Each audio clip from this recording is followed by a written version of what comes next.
Hello friends, welcome back to my YouTube channel. इस video में हम पढ़ने वाले हैं डिस्टेंस और डिस्प्लेसमेंट, जो कि हमने 9th क्लास में भी पढ़ा हुआ है।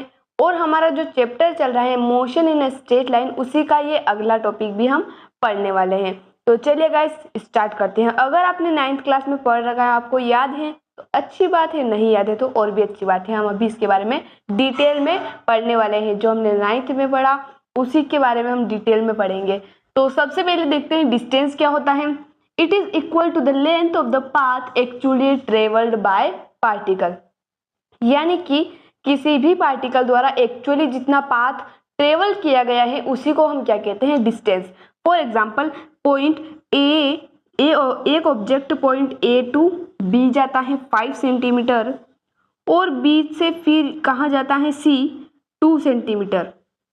तो टोटल डिस्टेंस क्या हो जाएगा, 5 + 2 हमारा हो जाएगा 7 सेंटीमीटर। क्या हो जाएगा, टोटल डिस्टेंस हो जाएगा, क्योंकि जितना भी पाथ ऑब्जेक्ट या फिर पार्टिकल उसके द्वारा ट्रेवल किया गया है उसी को हम क्या कहते हैं, डिस्टेंस।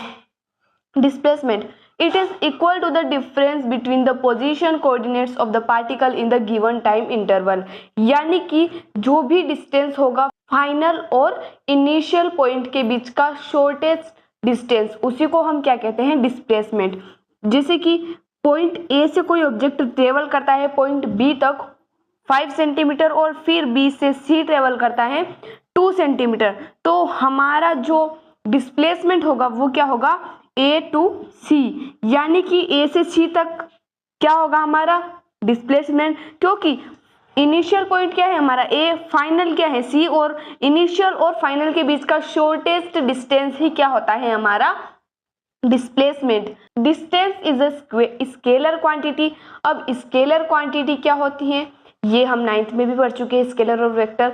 स्केलर क्वांटिटी जिन क्वांटिटीज में मैग्नीट्यूड होता है लेकिन डायरेक्शन नहीं होती, यानी कि डिस्टेंस में कोई भी डायरेक्शन नहीं होती, हम किसी भी डायरेक्शन में जा सकते हैं। जैसे कि 5 सेंटीमीटर नॉर्थ में गए, 5 ईस्ट में गए, इस तरह से हम नहीं बोलते। हम केवल क्या मेजर करते हैं, डिस्टेंस मेजर करते हैं जो भी हमने ट्रेवल किया पाथ।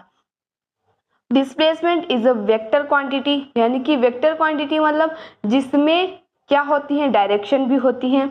कैसे, जैसे कि ए टू बी हम गए, बी टू सी हम आए, तो यहाँ पर डायरेक्शन की भी जरूरत है हमें, क्योंकि डिस्प्लेसमेंट यहाँ पर क्या हो रहा है, ए टू सी, क्योंकि हम ए से बी गए, मान लीजिए नॉर्थ में गए तो बी टू सी हम कहाँ आ रहे हैं, साउथ में। और अगर ए और बी के बाद हम डायरेक्ट जाते हैं सी पर, यहाँ तो डायरेक्शन से फर्क पड़ रहा है, क्योंकि फिर ये क्या हो जाएगा, हमारा डिस्प्लेसमेंट हो जाएगा। और पहले क्या था, ये हमारा डिस्प्लेसमेंट था, तो डायरेक्शन से डिस्प्लेसमेंट में चेंज हो रहा है, यानी कि डिस्प्लेसमेंट क्या है, एक वेक्टर क्वांटिटी है।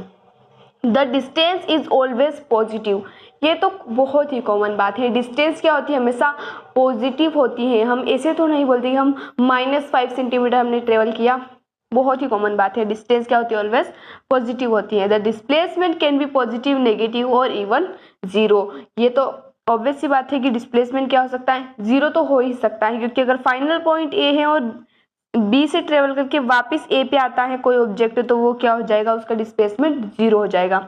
नेगेटिव भी हो सकता है displacement. The distance always depend upon the nature of the path followed by the particle, यानी कि डिस्टेंस हमेशा काय पे डिपेंड करता है, पाथ के नेचर पर।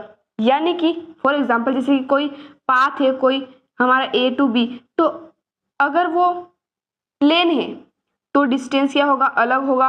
और अगर वो प्लेन नहीं है और जैसे कि हिली एरिया है, कोई माउंटेन है, तो यहाँ पर हमारा डिस्टेंस चेंज होगा, क्योंकि पाथ क्या हो गया हमारा, चेंज हो गया, पाथ का नेचर क्या हो गया, चेंज हो गया। लेकिन डिस्प्लेसमेंट में कोई चेंज नहीं आएगा। ए टू बी जितना हमारा ऐसा डिस्प्लेसमेंट था, क्योंकि डिस्प्लेसमेंट क्या होता है, फाइनल और इनिशियल पॉइंट के बीच का शॉर्टेस्ट डिस्टेंस, और नेचर ऑफ पाथ पर ये डिपेंड नहीं करेगा, क्योंकि ए टू बी हमारा डिस्प्लेसमेंट सेम ही रहेगा, चाहे कोई सा भी नेचर हो पाथ का। तो आई होप गाइस यहाँ तक आपको पूरा क्लियर हो चुका होगा। कोई डाउट हो तो आप कमेंट में पूछ सकते हैं। मिलते हैं अगले वीडियो में अगले टॉपिक के साथ। धन्यवाद।